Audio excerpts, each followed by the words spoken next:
Ini Menteri Keuangan payah banget. Pengelolaan fiskalnya payah, utang ugal-ugalan, tax ratio terendah. Harusnya Menteri Keuangan ini kan dipecat. Tidak, yang khawatir mereka, yang takut mereka. Ini bahaya buat mereka, tidak untuk rakyat dan tidak untuk demokrasi. Desakan agar Sri Mulyani mundur dari jabatannya juga diutarakan oleh Wakil Ketua MPR RI, Fadel Muhammad. Fadel menyebut Sri Mulyani kerap memotong anggaran MPR.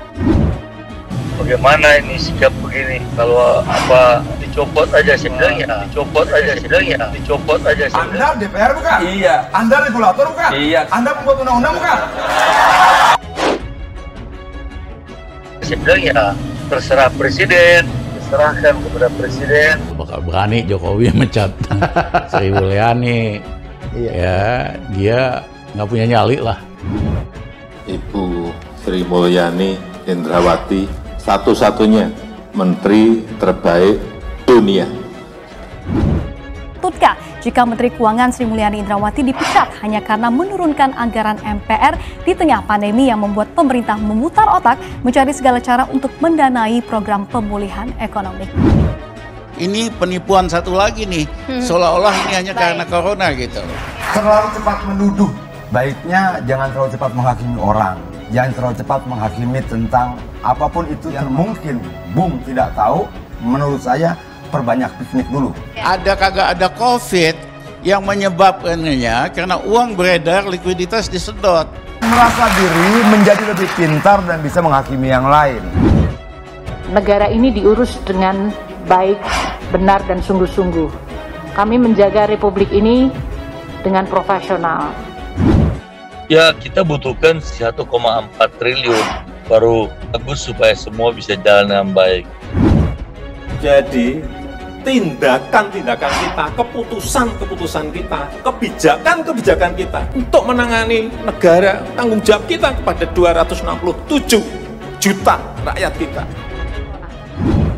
Ya, saya mohon maaf Pak Jokowi, memang kalau dengerin Menteri Keuangannya makin lama makin ikut ini juga. Buktinya apa? Bahwa kemudian pemerintah mengajukan sebuah rancangan biar dia mempertahankan argumentasinya. Itu bukan pemaksaan. Petinggi MPR marah ke Menteri Keuangan Sri Mulyani lantaran anggaran MPR dipangkas. Dinilai tidak menghargai MPR, pimpinan MPR minta Presiden Joko Widodo pecat Menkyu. Beliau itu anggap enteng pada MPR. Anggap MPR ada bukan lembaga tinggi negara dan beliau merasa MPR tidak ada gunanya. Bahwa memang sampai hari ini karya kita tidak kemudian dianggap berarti oleh rakyat, nggak perlu juga kita membela diri lah. Rizal Ramli memutuskan siap memimpin Indonesia untuk tahun 2019-2024. Tidak apa-apa, tapi ya bersiap-siap kalah lagi. Pekan ini, publik dikejutkan dengan adanya perseteruan yang memanas antara Menteri Keuangan Sri Mulyani Indrawati dengan Majelis Permusyawaratan Rakyat atau MPR. Bukan kali ini saja Sri Mulyani digoyang oleh lawan politiknya. Seperti diketahui, Sri Mulyani kerap diserang lawan-lawannya. Salah satunya mantan Menteri Koordinator Bidang Kemaritiman, Rizal Ramli. Diketahui, ekonom senior Rizal Ramli sering melontarkan pendapat yang menyerang pemerintah, khususnya dalam pengelolaan utang. Mantan Menteri Koordinator Bidang Kemaritiman ini bahkan suka memberikan julukan-julukan dalam pendapatnya. Berdasarkan catatan, Rizal Ramli pernah menantang Sri Mulyani Indrawati untuk berdebat soal utang pemerintah. Bahkan dirinya pernah memberikan julukan ke mantan Direktur Pelaksana Bank Dunia ini sebagai Ratu Utang. Dan yang teranyar adalah Indonesia pengemis utang. Menteri-menterinya nggak kompeten, yang ada skandal-skandal, sangat berbeda sama kami, mohon maaf. Rizal Ramli 15 kali ubah BUMN dari rugi untung. Jenderal-jenderal bilang Rizal Ramli itu dia pinter. Dia itu udah punya brevet, kalian nggak ada apa-apanya. Jangan kalau dia ngomong apa aja diam. Merasa diri menjadi lebih pintar dan bisa menghakimi yang lain. Nah, untuk bidang kesehatan ini, yaitu program di dalam pemulihan ekonomi dan penanganan COVID untuk pagu di bidang kesehatan akan mencapai 193,93 triliun. Soal tantangan debat, bermula dari pernyataan Presiden Joko Widodo atau Jokowi dalam acara Mata Najwa. Pada saat itu, orang nomor satu di Indonesia ini berkata bahwa kalau Menteri Keuangan Sri Mulyani Indrawati dan ekonom-ekonom yang mengerti masalah makro juga saling beradu argumen, didasari dengan angka-angka dengan basis data yang jelas, itu bagus. Menteri Keuangan kita, Bu Sri Mulyani, itu adalah kebanggaan kita karena masuk sebagai Menteri terbaik Asia Pasifik, masuk sebagai Menteri terbaik dunia, masuk sebagai banyak penghargaan dari internasional. Semua orang menghargai kok. Semua orang hormat pada Bu Sri Mulyani. Ya kalau ada kita yang menyampaikan seperti itu, ya mungkin belum mengerti masalah ekonomi makro. Kok bisa Menteri Keuangannya bilang aman-aman? Amannya di mana? Boro-boro di dalam ekonomi itu ditambahkan uang atau likuiditas, malah disedot. Terlalu cepat menuduh. Baiknya jangan terlalu cepat menghakimi orang. Jangan terlalu cepat menghakimi tentang apapun itu yang mungkin Bung tidak tahu. Menurut saya, perbanyak piknik dulu. Mendengar hal itu, Rizal Ramli pun meresponnya dengan siap melakukan debat terbuka terkait utang luar negeri dengan Sri Mulyani sebagai Menteri Keuangan. Tidak hanya debat, Rizal Ramli pun kembali melontarkan kritikannya lewat Twitter. Si Raja Wali ngepret ini menyebut Menteri Keuangan cocok sebagai ratu utang karena jumlah utang pemerintah naik drastis. Pada April 2019 lalu, utang pemerintah dalam setahun bertambah 347,8 triliun rupiah. Penambahan utang tersebut terhitung dari April 2018 sebesar 4.180,61 triliun rupiah menjadi 4.528,45 triliun rupiah di April 2019. Utang pemerintah setahun naik 347 triliun rupiah. Nyaris 1 triliun per hari.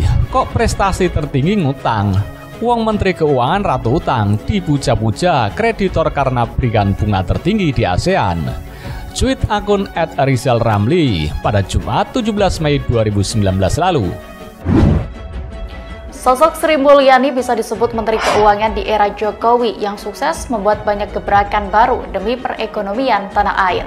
Sepak terjangnya di dunia ekonomi tanah air dan dunia sudah tak diragukan lagi. Sri Mulyani adalah orang Indonesia pertama yang menjabat sebagai Direktur Pelaksana Bank Dunia pada tahun 2010 hingga 2016. Sri Mulyani Indrawati ini menjadi Menteri Keuangan perempuan pertama Republik Indonesia dan menoreh berbagai macam prestasi mulai dari Menteri Keuangan terbaik di Asia Pasifik hingga Menteri Keuangan terbaik yang ada di dunia. Negara ini diurus dengan baik, benar dan sungguh-sungguh. Kami menjaga Republik ini dengan profesional. Tidak berarti bahwa seluruhnya sudah sempurna, tapi kami akan terus memperbaiki secara profesional dan akuntabel. Kami menjaga Republik ini dengan profesional. Tidak berarti bahwa seluruhnya sudah sempurna, tapi kami akan terus memperbaiki secara profesional dan akuntabel.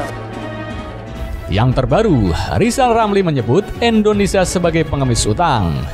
Pernyataan itu dilontarkan lewat akun Twitter pribadinya @rizalramli pada 20 November 2020. Mas @Jokowi mau dibawa kemana Republik Indonesia? Surat utang bunganya semakin mahal. Untuk membayar bunga utang saja harus ngutang lagi, makin parah. Makanya mulai ganti strategi jadi pengemis utang bilateral. Dari satu negara ke negara lain, itu pun dapatnya recehan. Itu yang bikin shock, tweet Rizal Ramli. Pada akhir September 2020, total utang pemerintah tercatat 5.756,87 triliun rupiah atau sekitar 36,41% dari produk domestik bruto atau PDB. Peningkatan jumlah utang pemerintah dikarenakan kebijakan melebar defisit APBN. Pelebaran defisit APBN dikarenakan sumber penerimaan negara yaitu pajak sedang lesu terdampak pandemi COVID-19. Di satu sisi, pemerintah butuh dana besar untuk menangani COVID-19 serta memulihkan ekonomi nasional. Ini Menteri Keuangan payah banget.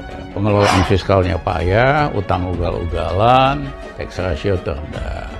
Harusnya Menteri Keuangan ini kan dipecat. Tidak, yang khawatir mereka, yang takut mereka. Ini bahaya buat mereka, tidak untuk rakyat dan tidak untuk demokrasi. Desakan agar Sri Mulyani mundur dari jabatannya juga diutarakan oleh Wakil Ketua MPR RI, Fadel Muhammad. Fadel menyebut Sri Mulyani kerap memotong anggaran MPR. Bagaimana ini sikap begini? Kalau apa dicopot aja sidangnya, dicopot aja sidangnya, dicopot aja sidangnya. Anda DPR bukan? Iya. Anda regulator bukan? Iya. Anda pembuat undang-undang bukan? Sidangnya terserah presiden, diserahkan kepada presiden. Bakal berani Jokowi mecat Sri Mulyani.